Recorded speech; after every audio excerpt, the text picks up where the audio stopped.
Hello दोस्तों, कैसे आप सब। आशा करता हूँ आप सब अच्छे होंगे दोस्तों। तो दोस्तों आज हम सब मिलकर पढ़ेंगे हिंदू विवाह अधिनियम 1955। तो दोस्तों सर्वप्रथम हम समझते हैं हिंदू विवाह अधिनियम 1955 किस पे लागू होता है। तो दोस्तों हिंदू विवाह अधिनियम 1955 केवल मात्र हिंदुओं पे लागू होता है। चलिए दोस्तों आगे समझते हैं हिंदू विवाह अधिनियम 1955 के अंतर्गत हिंदू विवाह क्या होता है दोस्तों। तो दोस्तों दो हिंदुओं के मध्य होने वाले विवाह को हिंदू विवाह कहा जाता है। अर्थात दो हिंदुओं के मध्य होने वाले विवाह को हिंदू विवाह कहा जाता है। अर्थात लड़का हिंदू होना चाहिए, लड़की हिंदू होना चाहिए, अर्थात वर एवं वधू दोनों हिंदू होने चाहिए दोस्तों। चलिए आगे समझते हैं कि हिंदू विवाह अधिनियम 1955 के अंतर्गत धारा 5 हिंदू विवाह के लिए आवश्यक शर्तों का प्रावधान करती है। हिंदू विवाह के लिए क्या क्या आवश्यक शर्तें होते हैं चलिए समझते हैं। तो दोस्तों दोनों पक्षकारों के अर्थात वर एवं वधू के विवाह के समय वधू का कोई पति जीवित नहीं होना चाहिए एवं वर का कोई पत्नी जीवित नहीं होना चाहिए। चलिए दूसरे शब्दों में समझते हैं कि जब हिंदू विवाह किया जाता है, जब हिंदू विवाह हो रहा हो उस समय वर का कोई भी पत्नी जीवित नहीं होना चाहिए एवं वधू का कोई पति जीवित नहीं होना चाहिए। ठीक है दोस्तों, क्लियर है। चलिए आगे समझते हैं। नंबर 2, हिंदू विवाह के समय दोस्तों हिंदू विवाह के समय दोनों में से कोई हिंदू विवाह के समय दोनों में से कोई अर्थात वर एवं वधू में से कोई चित्त विकृति के कारण विधिमान्य सम्मति देने में असमर्थ न हो। ठीक है दोस्तों, चलिए फिर समझते हैं। नंबर 2 क्या शर्त है। नंबर 2 शर्त यह है दोस्तों कि विवाह के समय हिंदू विवाह के समय दोनों में से कोई अर्थात वर एवं वधू में से कोई भी चित्त विकृति के कारण विधिमान्य सम्मति देने में असमर्थ नहीं होना चाहिए दोस्तों। अर्थात मानसिक विकार के कारण अपनी विधिमान्य सम्मति देने में असमर्थ नहीं होना चाहिए, अर्थात सम्मति देने के लिए समर्थ होने चाहिए दोस्तों। ठीक है, चलिए आगे समझते हैं। तो दोस्तों विवाह के समय हिंदू विवाह के समय दोनों पक्षकार वर एवं वधू चित्त विकृति के कारण विधिमान्य सम्मति देने में असमर्थ न हो, अर्थात समर्थ होने चाहिए।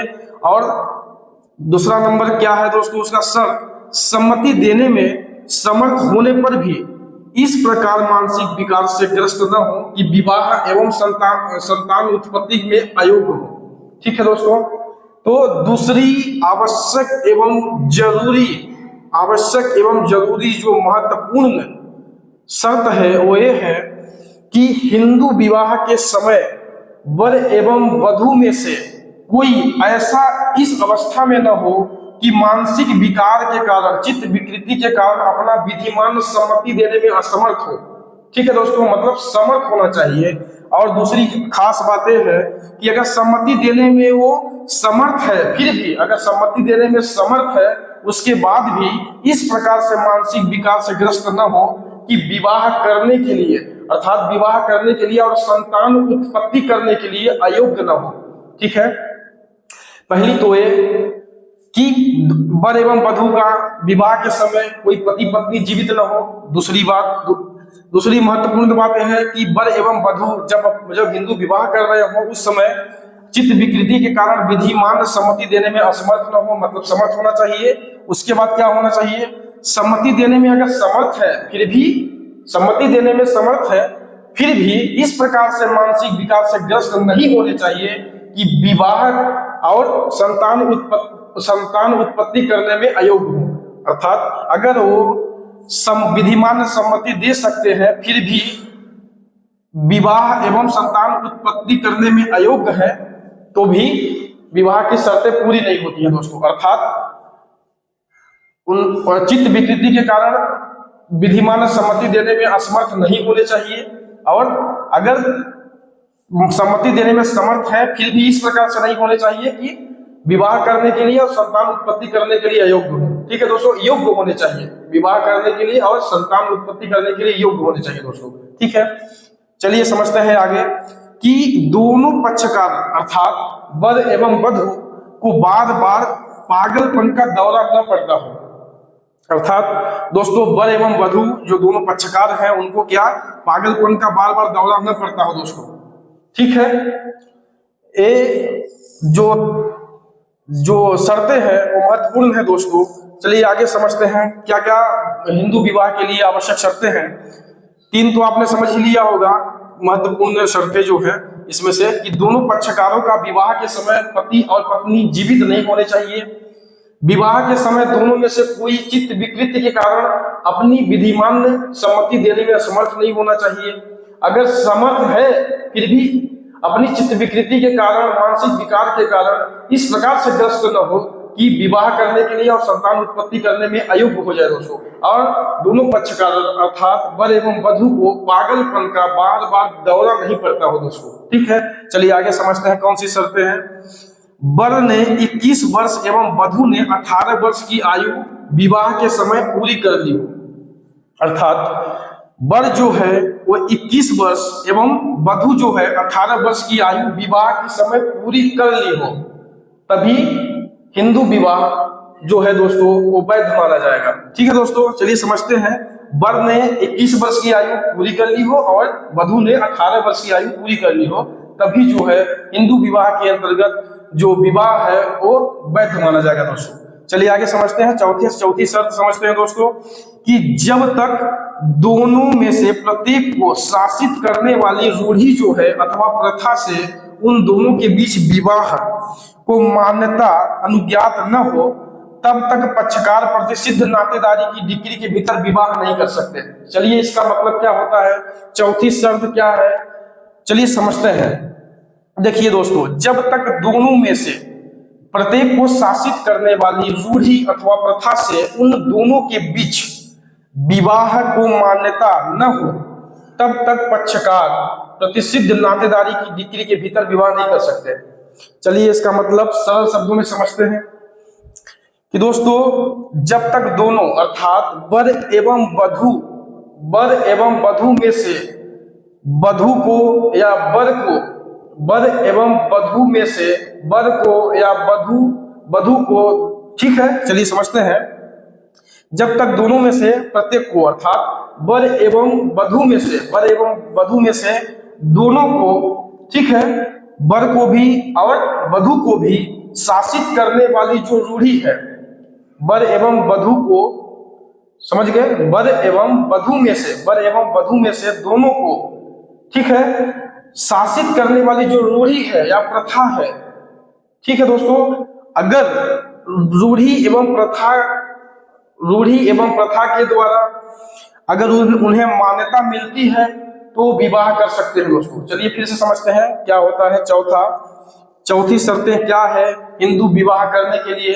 तो दोस्तों जब तक दोनों में से प्रत्येक को शासित करने वाली रूढ़ी अथवा प्रथा से उन दोनों के बीच विवाह को मान्यता न हो, अर्थात जब तक वर एवं वधु में से दोनों को शासित करने वाले जो रूढ़ी एवं प्रथाएं हैं, जो वर की जो प्रथाएं हैं और जो वधु की रूढ़ी एवं प्रथाएं हैं, दोनों को जो शासित करने वाली रूढ़ी एवं प्रथाएं हैं, अगर ये जो रूढ़ी एवं प्रथा है अगर उनके द्वारा इन दोनों के विवाह को मान्यता दिया जाता है तो वो क्या करते हैं कि विवाह संपन्न हो सकता है, चाहे वो प्रतिसिद्ध नातेदारी की डिग्री के भीतर ही क्यों न हो। नहीं समझे, चलिए समझाते हैं। अर्थात जो चौथी आवश्यक शर्तें हैं वो ये है दोस्तों, दोनों पक्षकारों में से प्रत्येक को अर्थात वर एवं वधु में से दोनों को, प्रत्येक को शासित करने वाली जो रूढ़ी है एवं प्रथा है, रूढ़ी एवं प्रथा, ठीक है, रूढ़ी एवं प्रथा है, उन दोनों के विवाह को अगर मान्यता देती है, ठीक है, दोनों को मान्यता देती है उनकी रूढ़ियां, वर एवं वधु की जो रूढ़ी है, जो प्रथाएं हैं, अगर प्रतिसिद्ध नातेदारी की डिग्री के भीतर भी अगर विवाह को मान्यता देती है तो ऐसे विवाह जो होते हैं वो वैध माने जाएंगे, चाहे वर एवं वधु जो है प्रतिसिद्ध नातेदारी की डिग्री के भीतर ही क्यों न आते हो। चलिए जो सामान्य नियम जो है दोस्तों वो ये है कि विवाह जो हिंदू जो विवाह होता है वो प्रतिसिद्ध नातेदारी की डिग्री के भीतर नहीं किया जा सकता। क्लियर है? चलिए फिर समझते हैं। जो हिंदू विवाह है वो प्रतिसिद्ध नातेदारी की डिग्री के भीतर नहीं किया जा सकता, लेकिन अगर दोनों में से, कौन दोनों में से, वर एवं वधू में से प्रत्येक को, वर को भी और वधू को भी शासित करने वाली अगर कोई उनकी रूढ़ी है या प्रथा है, और वो रूढ़ी और प्रथा ऐसी है जो उन दोनों के विवाह को मान्यता देती है, अर्थात उनकी रूढ़ी और प्रथा ऐसी है जो प्रतिसिद्ध नातेदारी की जो डिग्री है उसको मानती नहीं है, खारिज करती है उसकी डिग्री को, अर्थात प्रतिसिद्ध जो नातेदारी की जो डिग्री है उसको नहीं मानती और उनके विवाह को मान्यता देती है, तो ऐसा विवाह, ऐसा हिंदू विवाह जो है वो वैध हिंदू विवाह माना जाएगा दोस्तों, चाहे ऐसा विवाह प्रतिसिद्ध नातेदारी के डिग्री के भीतर ही क्यों न संपन्न कराया गया हो। क्लियर है? चलिए आगे समझते हैं। चौथी जो आवश्यक शर्त, पश्चिमी जो आवश्यक शर्त है वो क्या है दोस्तों? तो दोस्तों, जब तक उनमें से प्रत्येक को शासित करने वाली रूढ़ी या प्रथा से उन दोनों के बीच विवाह मान्यता अनुज्ञात न हो, तब तक पक्षकार एक दूसरे के सपिंड के भीतर विवाह नहीं कर सकते। पांचवा जो आवश्यक शर्त है वो यह है दोस्तों, एक हिंदू विवाह का सामान्य नियम है, सामान्य शर्त है कि जो वर एवं वधू होते हैं, जो वर एवं वधू होते हैं, एक दूसरे के अगर वो सपिंड हो, वर एवं वधू एक दूसरे के अगर सपिंड हो, तो उनके बीच विवाह संपन्न नहीं कराया जा सकता। सामान्य नियम समझते हैं क्या होता है? वर एवं वधू, यदि वर एवं वधू एक दूसरे के सपिंड है, अगर वर एवं वधू एक दूसरे के सपिंड है तो उनके मध्य विवाह संपन्न नहीं कराया जा सकता। लेकिन एक अपवाद है कि जब तक उनमें से प्रत्येक, अर्थात जब वर एवं वधू में से प्रत्येक को, जब वर एवं वधू में से प्रत्येक को जो शासित करने वाली रूढ़ी होती है या जो प्रथा होती है उन दोनों के विवाह को मान्यता देती है, तो ऐसा विवाह हिंदू विवाह वैध माना जाएगा, चाहे ऐसे पक्षकार, ऐसे वर वधू एक दूसरे के सपिंड हो या न हो, फर्क नहीं पड़ता। अर्थात अगर वर वधू एक दूसरे के सपिंड हो, फिर भी अगर उनके रूढ़ी या प्रथा उनके बीच विवाह को मान्यता देती है, तो ऐसा जो विवाह है वो वैध विवाह, हिंदू विवाह माना जाएगा दोस्तों। ठीक है? क्लियर है? चलिए दोस्तों, धारा 5 जो है वो हिंदू विवाह के लिए आवश्यक शर्तें लागू करती है, आवश्यक शर्तें बताती है, लेकिन हम धारा 5 के साथ साथ एक धारा जो है हिंदू विवाह अधिनियम 1955 का धारा जो 7 है दोस्तों, उसको भी पढ़ते हैं, क्योंकि हिंदू विवाह के लिए जो आवश्यक शर्तें हैं धारा 7 जो है उसमें से एक है दोस्तों। चलिए क्लियर करते हैं। हिंदू विवाह अधिनियम 1955 का जो धारा 5 है वो बताता है हिंदू विवाह के लिए क्या क्या आवश्यक शर्तें हैं। तो हमने 5 शर्तें पढ़ी और समझी कि हिंदू विवाह करने के लिए क्या क्या 5 शर्तें होना चाहिए, 5 शर्तें पूरी होनी चाहिए दोस्तों। लेकिन जो एक छठी जो शर्त है, शर्त ही समझा जाए दोस्तों, कि जो धारा 7 है वो 7 मतलब 6वें शर्त के रूप में जाना जाता है दोस्तों। ठीक है? तो हम सब ये धारा 5 के साथ साथ धारा 7 जो है दोस्तों सहपाठ करेंगे। ठीक है? और समझते हैं धारा 7 क्या है। तो हिंदू विवाह के लिए शर्तें हम किसमें पढ़े? धारा 5 में, और 5 प्रकार के शर्त का हम लोगों ने अवलोकन किया है। अब हम समझते हैं धारा 7 क्या है। तो दोस्तों, हिंदू विवाह दोनों पक्षकारों में से किसी के रूढ़िगत अनुष्ठान या संस्कारों के द्वारा किया जा सकता है। धारा 7 क्या बताता है? धारा 7 बताता है, पहले तो समझ लेते हैं। धारा 5 हमको बताया कि हिंदू विवाह करने के लिए क्या क्या आवश्यक शर्तें होनी चाहिए। आपने समझा 5 प्रकार की शर्तें हिंदू विवाह करने के लिए आवश्यक होती हैं। आपने समझा और बखूबी अच्छे से पढ़ा। ठीक, अब हम समझते हैं धारा 7 क्या कहता है। धारा 7 बोलता है दोस्तों कि हिंदू विवाह दोनों पक्षकारों में से किसी के रूढ़िगत अनुष्ठान या संस्कारों के द्वारा किया जा सकता है। अर्थात दूसरे शब्दों में समझते हैं कि जो हिंदू विवाह है दोनों पक्षकारों में से किसी के रूढ़िगत, अर्थात जो हिंदू विवाह है वर या वधू के किसी रूढ़िगत अनुष्ठान या संस्कार के द्वारा किया जा सकता है। अर्थात जो हिंदू विवाह है दोस्तों, वो चाहे तो जो वर पक्ष का जो रूढ़िगत अनुष्ठान है या संस्कार है उसके द्वारा किया जा सकता है, या वधू का जो रूढ़िगत अनुष्ठान है या संस्कार है उसमें से किसी के द्वारा भी स्थापित किया जा सकता है, उसमें से किसी के द्वारा मान लीजिए संपन्न कराया जा सकता है। चाहे तो वर पक्ष का जो अनुष्ठान है संस्कार है उसको फुलफिल कर लिया जाए तो विवाह संपन्न माना जाएगा, या वधू पक्ष का जो अनुष्ठान है संस्कार है उसको अगर फुलफिल कर लिया जाए तो ये विवाह संपन्न माना जाएगा और इसको वैध माना जाएगा। लेकिन इसमें एक कंडीशन है दोस्तों कि लेकिन अगर ऐसे पक्षकारों में से, ध्यान दीजिए, लेकिन जहां ऐसे रूढ़िगत अनुष्ठान में संस्कारों के अंतर्गत सप्तपदी है, अर्थात वर पक्ष का जो अनुष्ठान है, अगर मान लीजिए विवाह वर पक्ष के अनुष्ठान या संस्कार के द्वारा कराया जाता है जिसमें सप्तपदी